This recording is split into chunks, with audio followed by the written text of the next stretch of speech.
So this book and my journey of reporting on climate disruption started back in 1995. That was the first time I went to Alaska and laid eyes on Denali, and it was love at first sight. And it was like this tractor beam started and pulled me. She was like saying, come on up. And I just knew that was the place on the planet where I needed to spend a lot of time. And so a year later, I moved up to Alaska and started mountaineering. And it wasn't about conquering peaks or any of that nonsense. It was just about that was the place on the planet that for some reason I felt deeply drawn to be and spend as much time as I could. And so accompanying that was an immediate lesson in climate disruption. It was 1996, and I was going out to early season ice climbing fests outside of Anchorage, and the glacier that we were going to, the Matanuska Glacier, was receding every year further and further quickly. And so they'd have to move the parking lot closer to it, the dirt, expand the dirt road in further. And then the walk would get longer again each year. Pools forming on the glacier, things like this, going through Christmases in Anchorage with no snow on the ground, dramatic temperature shifts. So it was clear then, even though I really had very little personal politics, I was a long ways off from starting to work as a journalist and certainly wasn't studying climate disruption, but it was clear, as people in Alaska know, that with the Arctic warming twice as fast as the rest of the planet, that something was amiss. So I was actually working on Denali. I started just climbing it individually and then working as a guide and then later working as a volunteer with the National Park Service. And it was up on top of, or on the heights of Denali, listening to the BBC World Service in my tent at night during the Iraq invasion in 2003 that something inside of me said, you're gonna need to go do something. The regular activism and writing letters to senators and things like this is not getting the job done. So I felt this pull to go over to Iraq and just write about how the Iraqi people were being impacted. And so I was younger and crazier, and so I just sent myself into Iraq, bought a laptop and a camera, and I started reporting from the streets. And not too long after that, found myself in Fallujah, and all of a sudden I was working as a journalist. And I followed that thread because it came to me from being really, really tied into a place on the planet that was really, really special to me. I see that today.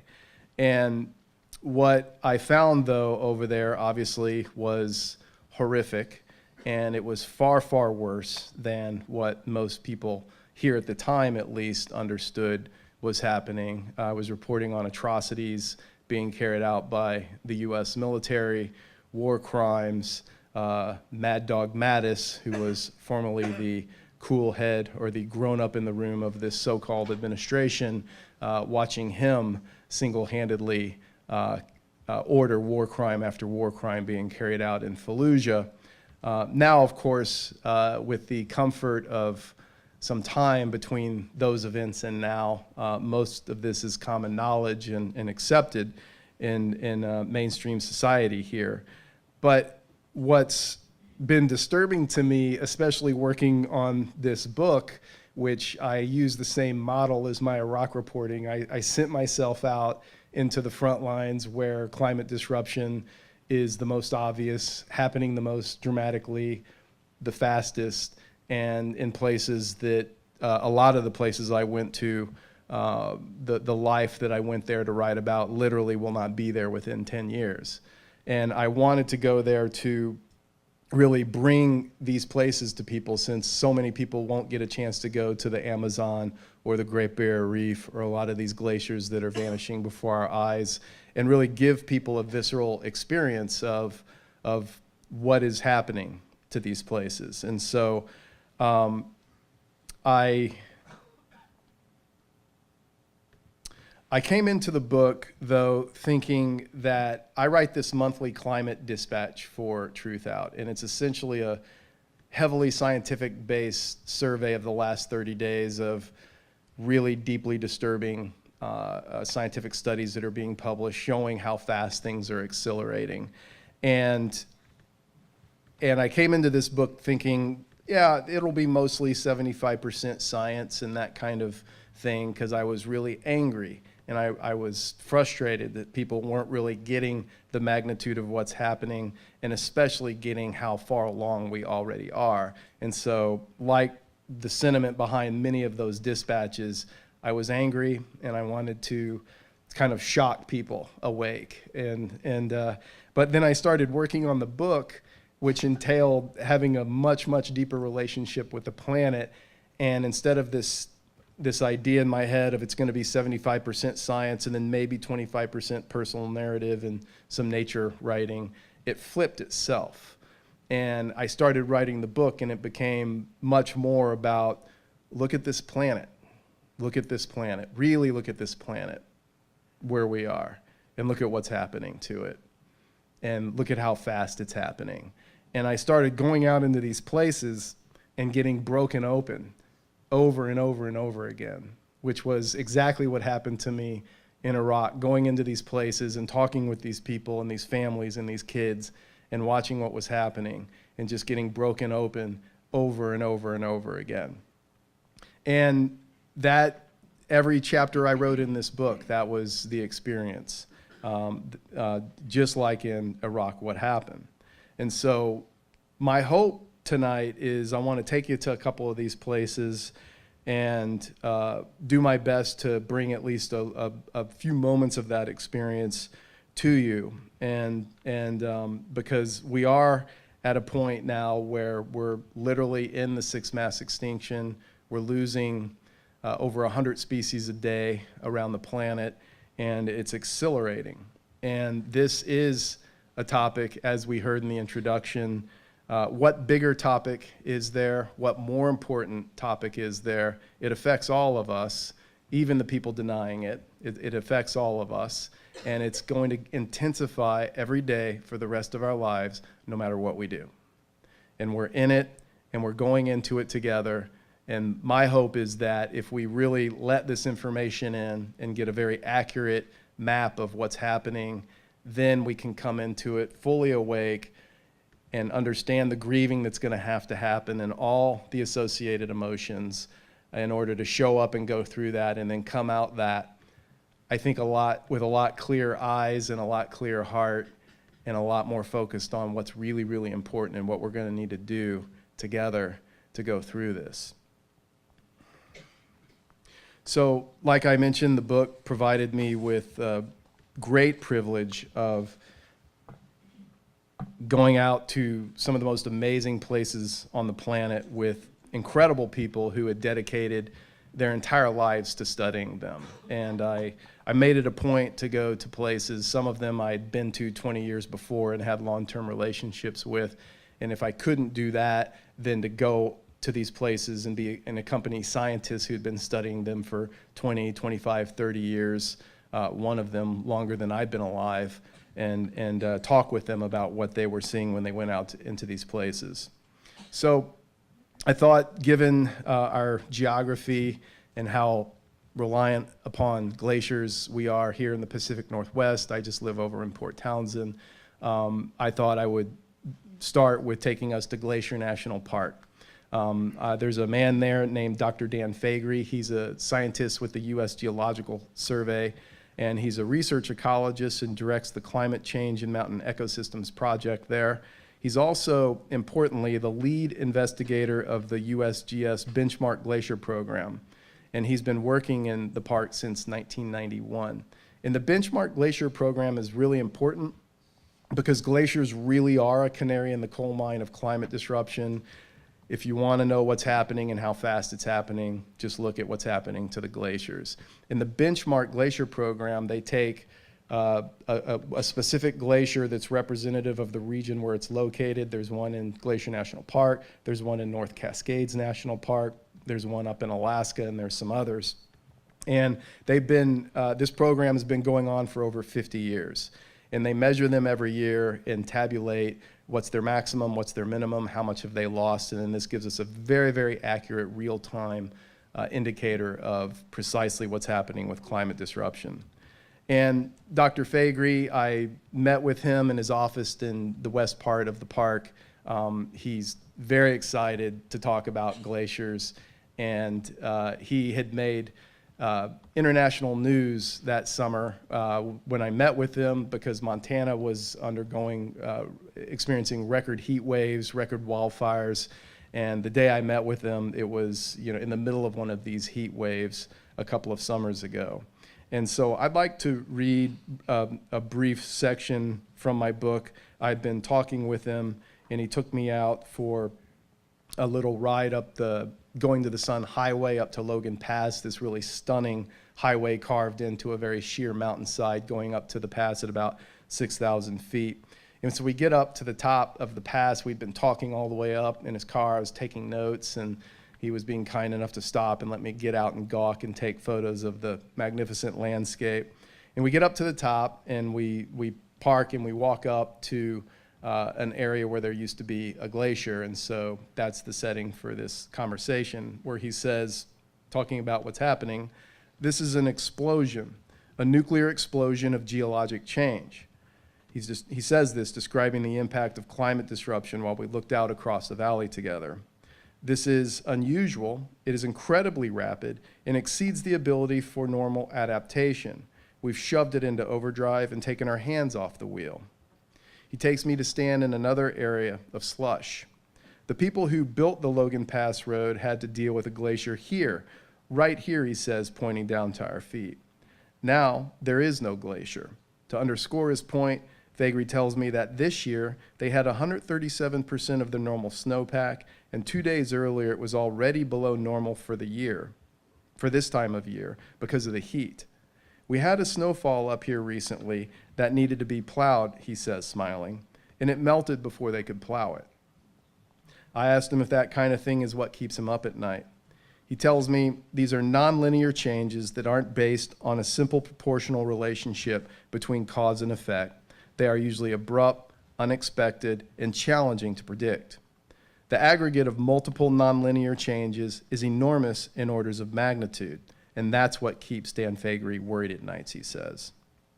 After a pause to let all that sink in, Faegre goes on to explain that the Earth has a resilient system that has been through much worse than what we've caused: ice ages, volcanism, etc. So many of these things will recover, he says, of the glaciers and forests that are vanishing before our eyes, but not in the time frame that includes humans. We return to the car and continue driving down the other side of the pass. We roll down our windows, and neither one of us talks for a while.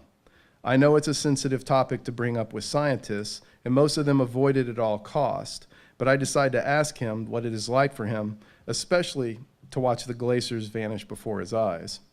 It's like being a battle-hardened soldier, he says, but on a philosophical basis, it's tough to watch the thing you study disappear. I watch him drive for a couple of silent moments, then I look out across the valley and listen to the waterfalls as they stream down toward the river far below us.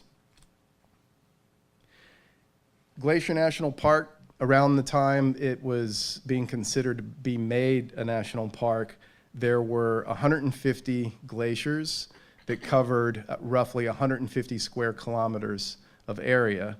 Today, they're down to 26 glaciers, and they cover less than 20 square kilometers of area. The definition of a glacier changes depending on what region it's in. In Glacier National Park, it has to cover a certain amount of square kilometers, and it has to move. Those are the two criteria. By those criteria, Faegre, he made headlines that summer when he announced that there will be no more glaciers in Glacier National Park by 2030. So that's less than 11 years from now. He also, I quote him in the book saying this, and I cite the studies that back it up. We are on a trajectory to have no more glaciers in the contiguous 48 United States by 2100. So if we think about, there's two aspects of that I want to cover. One, for us, it's obvious. here in the Northwest, it's easy with this audience. We understand what glaciers mean for our groundwater, for drinking water, and for irrigation for growing crops.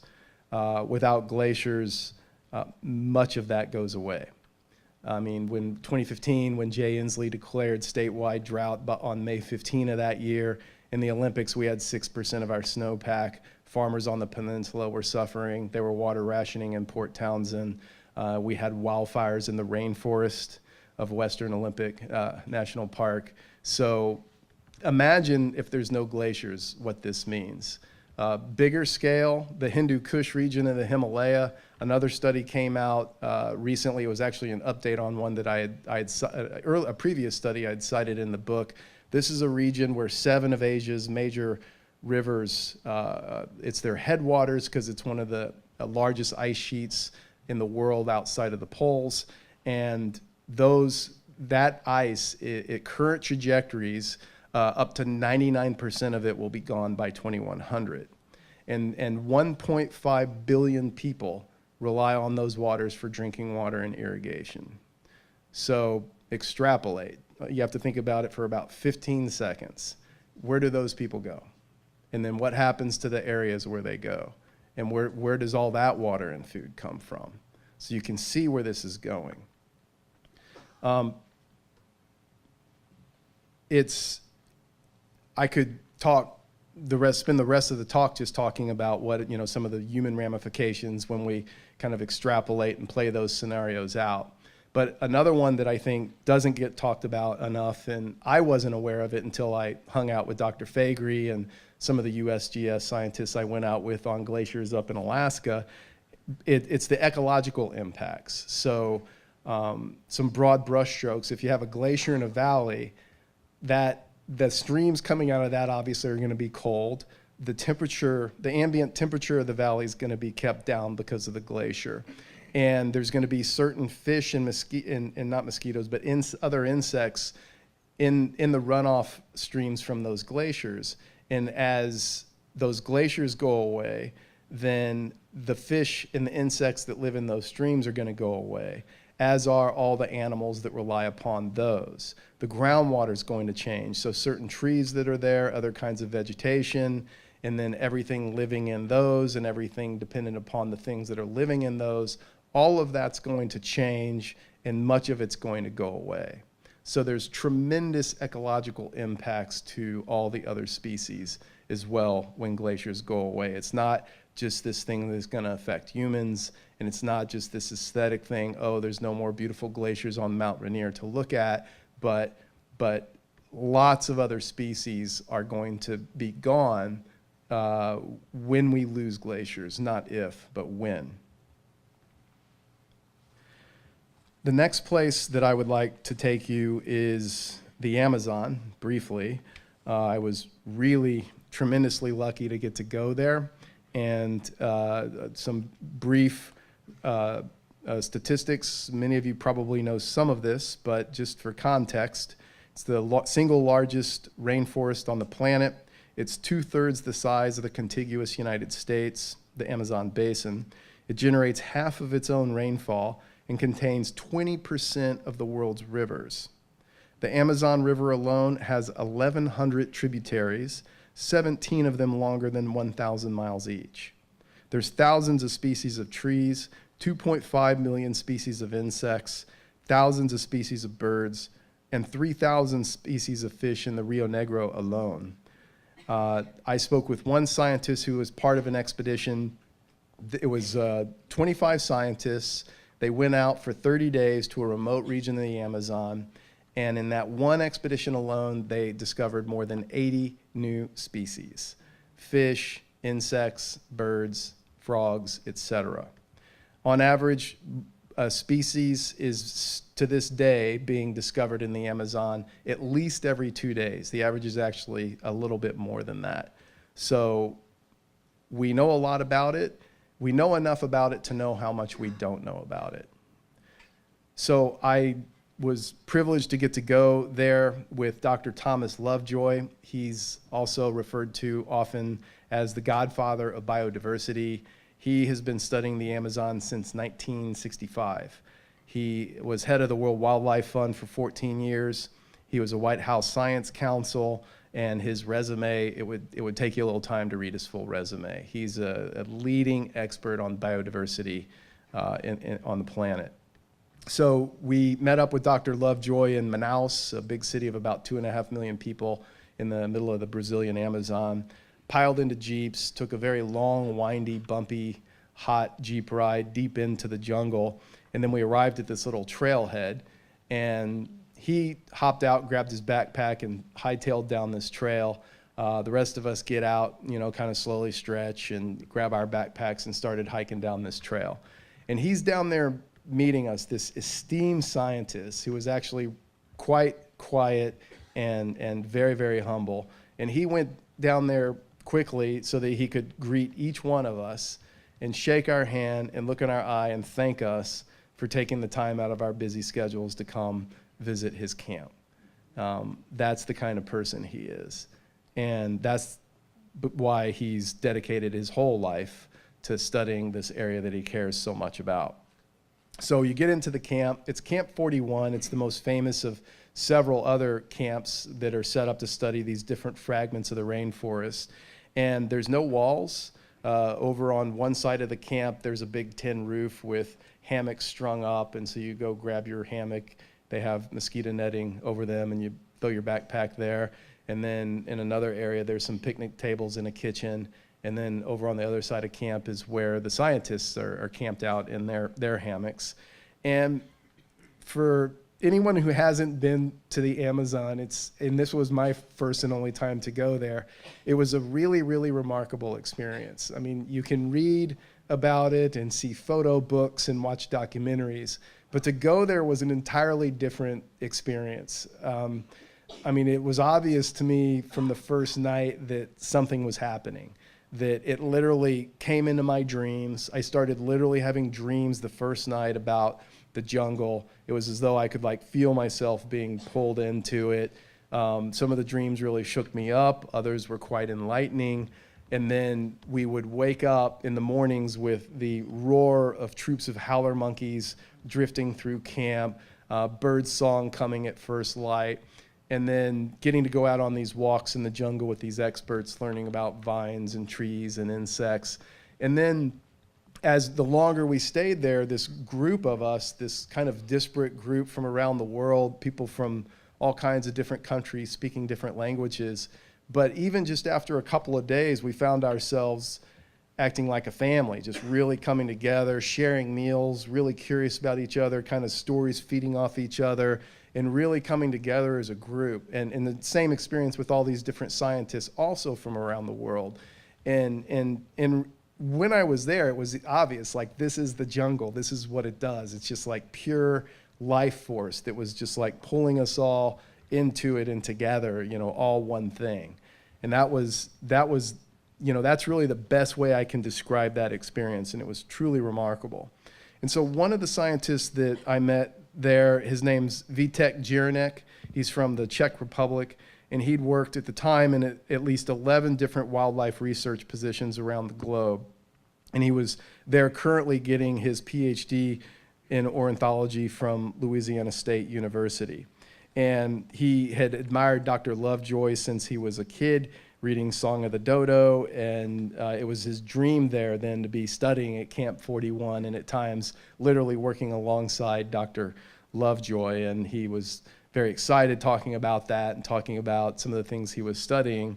But I want to read a brief bit from one of our conversations once we started talking about the impacts of climate disruption and what he was seeing. He assumes a somber tone when we talk about his research. Quote, "Island biogeography is no longer an offshore enterprise. It has come to the mainland. It's everywhere. The problems of animal and plant populations left marooned within various fragments under circumstances that are untenable for the long term has begun showing up all over the land surface of the planet. The familiar questions arise. How many mountain gorillas inhabit the forested slopes of the Virunga volcanoes along the shared boundaries of the Democratic Republic of the Congo, Uganda, and Rwanda? How many tigers live in the Sariska Tiger Reserve of northwestern India? How many are left?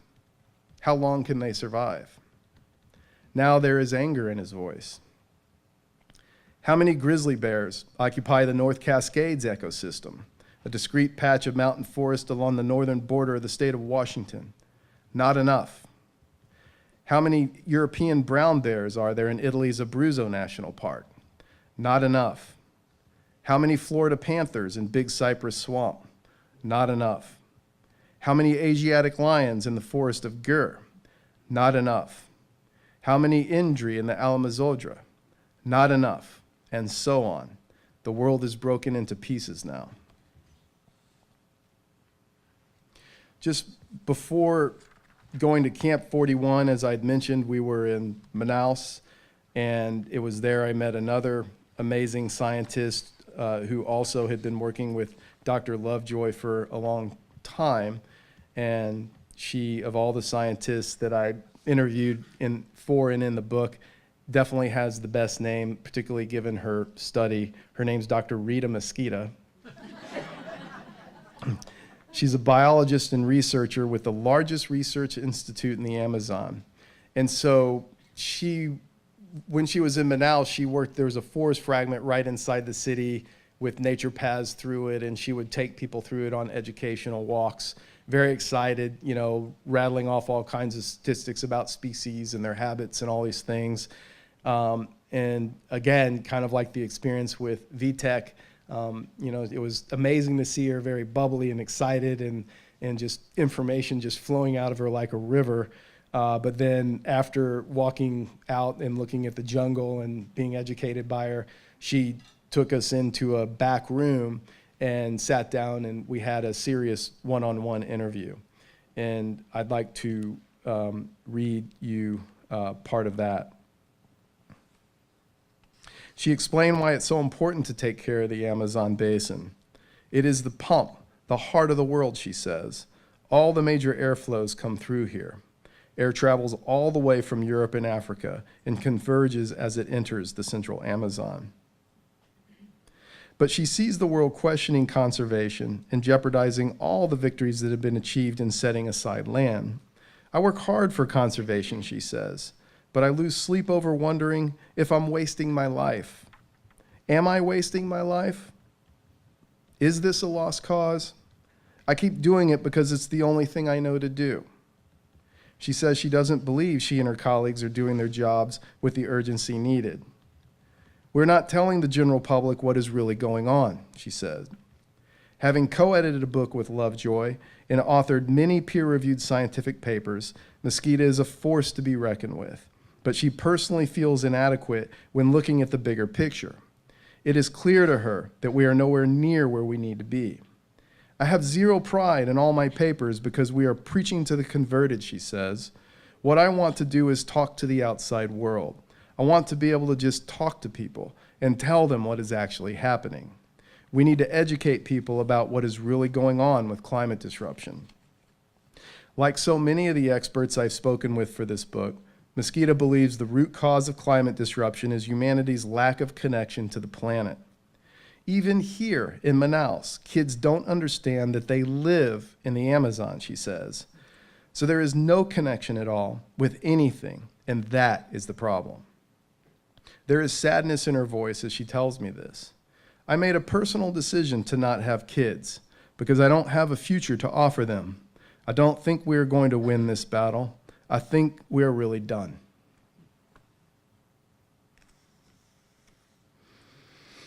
The last thing before we leave the Amazon is I need to mention, I want to read a short bit from a conversation I had with Dr. Lovejoy. The Amazon and tropical rainforests around the world are already so degraded that instead of absorbing emissions, they're now releasing more carbon annually than all of the traffic in the United States. In 2010, the Amazon drought released as much CO2 as the total annual emissions of Russia and China combined. There's 1.5 acres of rainforest lost every second. At some point in the not-so-distant future, the Amazon will regularly emit more carbon than it absorbs, yet another critical tipping point for Earth. So Dr. Lovejoy, like I said before, he's very measured, quiet, stoic at times, and he wouldn't talk a whole lot. He chose his words sparingly, and there was only one time of all the days in there that we were together that I saw him really express strong emotion. And I sat down with him. It was during this interview that I'm going to read you this page from, and he had penned an op-ed for the New York Times a long time ago. I mean, it was, I think, almost 20 years ago, warning that we needed to keep Earth's temperature from not going above, I think it was 1C at the time. We're at 1.2 now. And we were talking about that, and I started talking about these other studies and projections, talking about, well, what happens when we go to 2C, 3C, 4C. And I think it was right around 4C, he slammed his hand on the table and he said, "People have no idea what's going to happen when we hit 2C."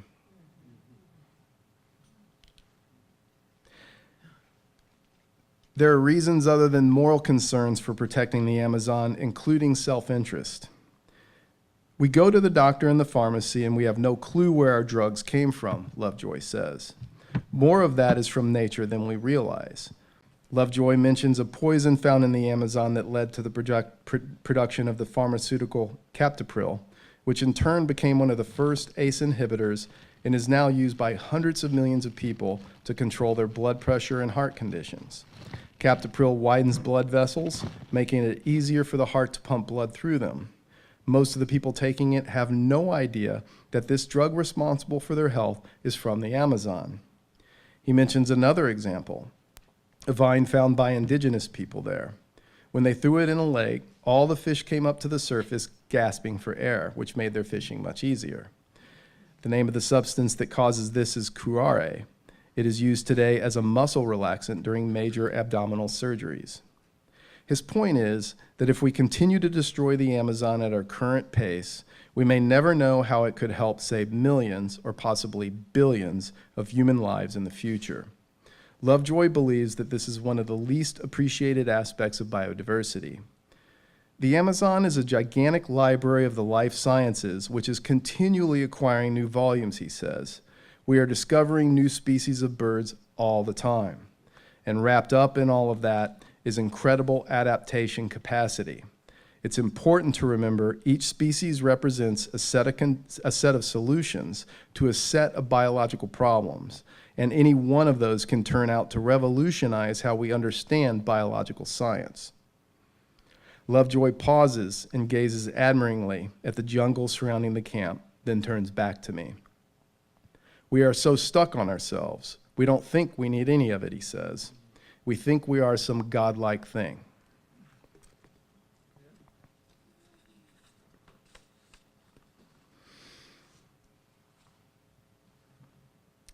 It's now far too late to avert global environmental catastrophe.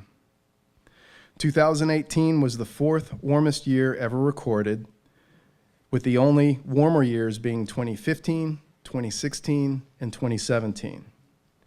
We're currently in the middle of what is on track to be the warmest decade ever. We are in the sixth mass extinction event that industrial civilization has caused. We're injecting CO2 into the atmosphere at a rate 10 times faster than what occurred during the Permian mass extinction event 252 million years ago that annihilated 90% of life on Earth.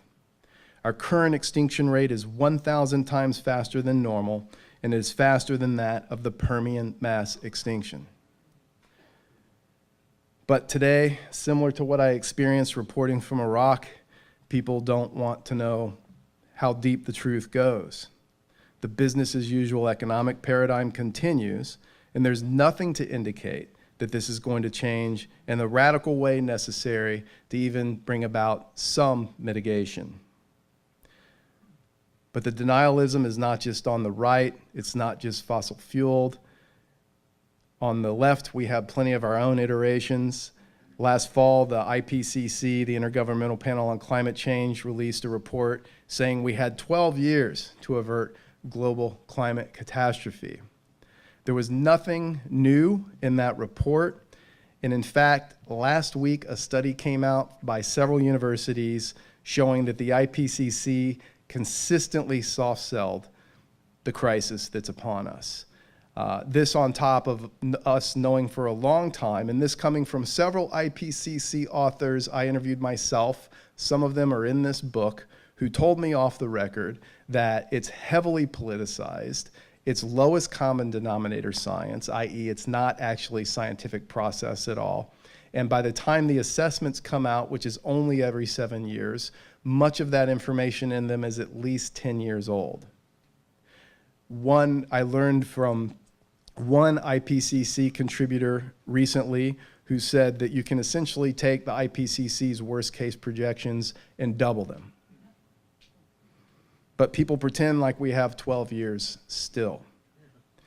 Then there's the new Green Deal. Again, let's switch everything over within 10 years, that we can maintain some iteration of this economic paradigm, jobs, industry growth, et cetera, et cetera. And let me interject and say I am being critical of the sentiment behind these, of the idea that there is still time. I am not being disparaging that these things shouldn't happen, like the new Green Deal. Anything is good and helpful at this time. But I bring this up to just point out that the idea that we still have time, or that we can still somehow maintain this mode of Western industrial civilization, is not being honest. Other examples of denialism are that somehow the 2020 election, if Trump gets booted out of the White House, that's going to help with the climate crisis. The fact that a lot of these projections go to 2100 as though some horrific impacts are not already upon us. Geoengineering, there's going to be some techno fix. There's been a lot of recent literature recently, even saying that some of the authors are hopeful because there can be some sort of a geoengineering fix to this geoengineering crisis, which is specifically what it is. All of these, I think, are various forms of denialism that are steeped in not really seeing clearly and honestly what's happening. Because none of these really take into account the fact that we are genuinely off the cliff, and every one of them is an attempt to fix something that's not fixable already. The oceans have absorbed 93% of all the heat that humans have added to the atmosphere to date. To give you an idea of how much energy that is, if they had not done so, our atmospheric temperature right now would be 97 degrees Fahrenheit hotter. We'd be well on our way to Venus. Today's carbon dioxide levels at 412 parts per million CO2 are already in accordance with what historically brought about a steady state temperature of 7°C higher. We're just waiting for the planet to catch up to the injury that's been done. The oceans are now literally overheating, deoxygenating, and acidifying. Insects are essential for the proper functioning of all of Earth's ecosystems, as they are food for other creatures, pollinators, and recyclers of nutrients. Without insects, to put it simply, humans cannot survive. A recent series of studies informs us that at the current trajectory, we're losing 2.4% of their biomass annually. At the current trajectory, assuming there is no acceleration, that's a false assumption, but let's just assume there's no acceleration, there will be no insects in 100 years. Since just 1970, 60% of all mammals, fish, birds, and reptiles are gone. What would we call it if there had been a 60% reduction of the entire human population since 1970? The IPCC's worst case temperature scenario is 4 to 5 C warming by 2100. The International Energy Agency stated that preserving our current economic paradigm virtually guarantees a 6°C rise in Earth's average temperature before 2050. Shell and BP analysts expect the globe to be as much as 5°C warmer than it is now by the middle of the century. I had written an article for Tom Englehart's great website, tomdispatch.com, in 2013, titled "Are We Falling Off the Climate Precipice?" During which time I connected all the dots and really understood how far off the precipice we already were. And even then it was clear. But today, 6 years later, after having penned that article, a sober reading of all the latest climate change science indicates that we are now virtually in free fall. We're in a nonlinear situation of climatic disruptions and their effects. We're locked into a course of uncontrollable levels of climate disruption, bringing starvation, destruction, mass migration, disease, and war. There can be no longer any question that life as we know it is ending. So this feeling in the room right now, after hearing all of that, what do we do with this? How are we going to be going into this, facing the real possibility of our own extinction?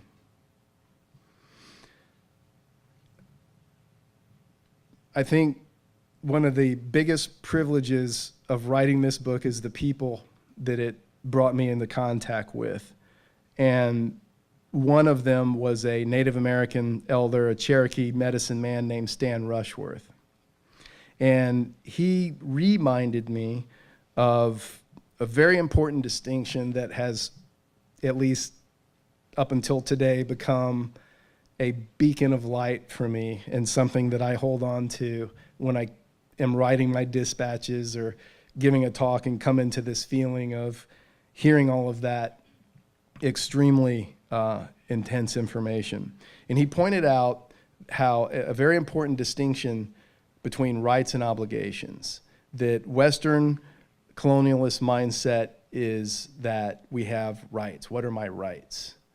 But in indigenous thinking, they believe that we are born onto the planet with two primary obligations.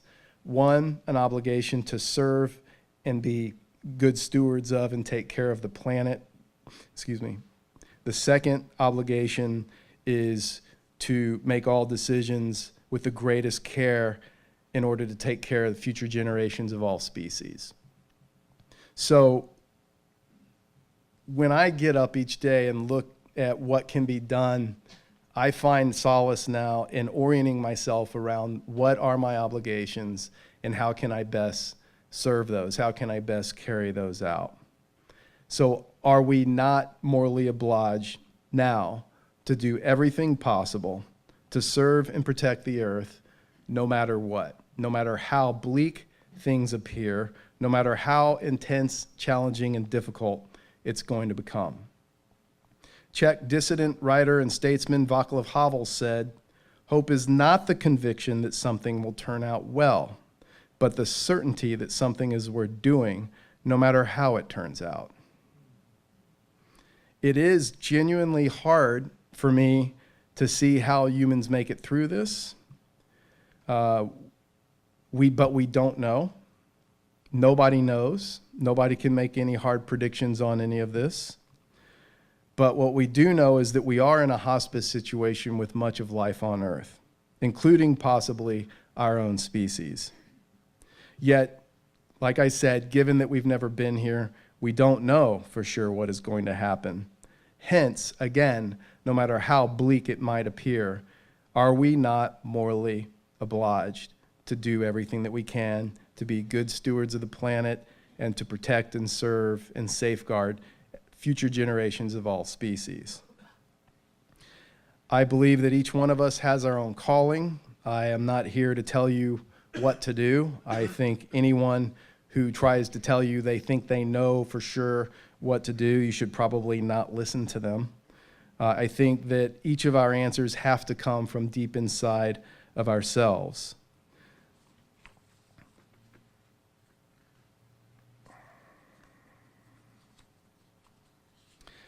So one of the orienting facts for me that has helped me reaching this point and knowing what's happening to the situation, it actually came from one of the stories that Stan Rushworth, who I mentioned, shared with me, which is in the book, and I want to read it. It's about a page because I want to be very, very specific and accurate about this. It's an old story that was told to him by writer and storyteller, an indigenous elder, Dr. Daryl "Babe" Wilson, who was born into the Pit River Nation tribe of northeastern California. Wilson tells of Mis Misa, a small but powerful spirit that inhabits Akuyet, what white people call Mount Shasta, located in the southern end of the Cascade Range in north central California. Mis Misa is a spirit force that balances the earth with the universe and the universe with the earth. Wilson says that Akuyet is, quote, the most necessary of all the mountains upon earth, for Mis Misa keeps the earth the proper distance from the sun and keeps everything in its proper place when wonder and power stir the universe with a giant yet invisible canoe paddle. Mis Misa keeps the earth from wandering away from the rest of the universe. It maintains the proper seasons and the proper atmosphere for life to flourish as Earth changes seasons on its journey around the sun. The mountain, the story tells us, must be worshipped because Mis Misa dwells deep within it. To climb the mountain with a pure heart and with real resolve and to communicate with, quote, all of the light and all of the darkness of the universe is to place your spirit in a direct line from the songs of Mis Misa to the heart of the universe. While in this posture, the spirit of man, woman is in perfect balance and harmony. For as long as Mis Misa's instructions are followed with sincerity, society will be maintained. Its inhabitants will survive for the long term. Quote, the most important of all of the lessons, it is said, is to be so quiet in your being that you constantly hear the soft singing of Mis Misa. However, the story also warns that by not listening to Mis Misa's song, the song will fade. Mis Misa will depart, and the earth and all of the societies upon earth will be out of balance, and the life therein vulnerable to extinction. I always wondered why a guy from Houston, Texas, who made his way up to Alaska just to be in the mountains, why had I always been drawn by the siren song up into these places? And so I met Stan at the very end of working on the manuscript of this book, literally 10 days before the deadline. And he told me this story, and then I knew. I've always gone up into the mountains because that's where I go to listen to the earth. And that's where I go to listen to Mis Misa. And before I conclude, I'd like to read a prayer for the earth written by Stan Rushworth. Let us just see it, simply, enough to drink in spring's radiance, the yellow Scotch broom against green fields. Allow our eyes to reach into the morning like fingers into wet grass, our tears falling into April's rain. We've been too long away, and the need is huge, our desire unsteady in this time. Let the invisible wanting burst to the surface of our skin, where we may know this world who holds us so dearly, even in the middle of our blindness and in the beginnings of our awakening. Let us lie face down in her beauty, feeling her with our gratitude. She is waiting.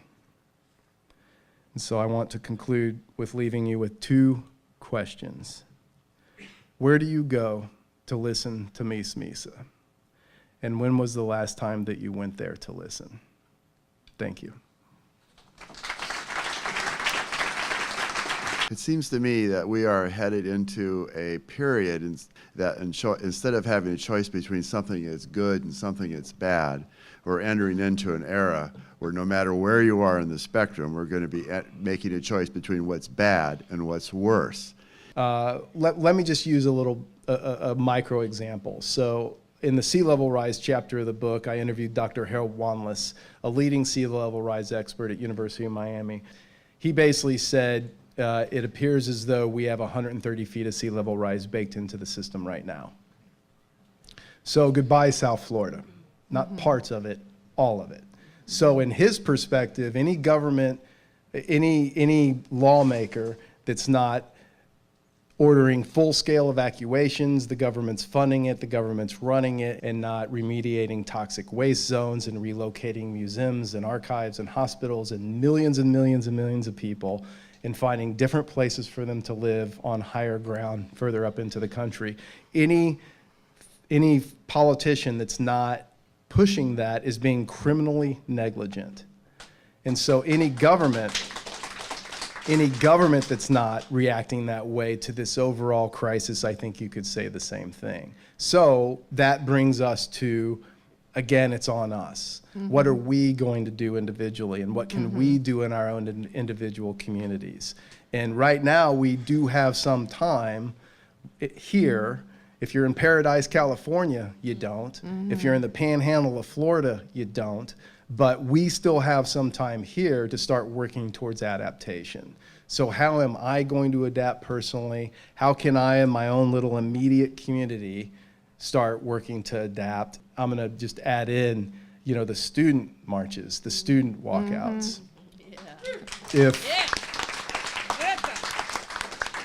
I have to pause every time I just say that because I cry. Because if that doesn't wake you up and have you thinking and cooking about what am I going to do, if nothing else, to support these kids, that is true inspiration.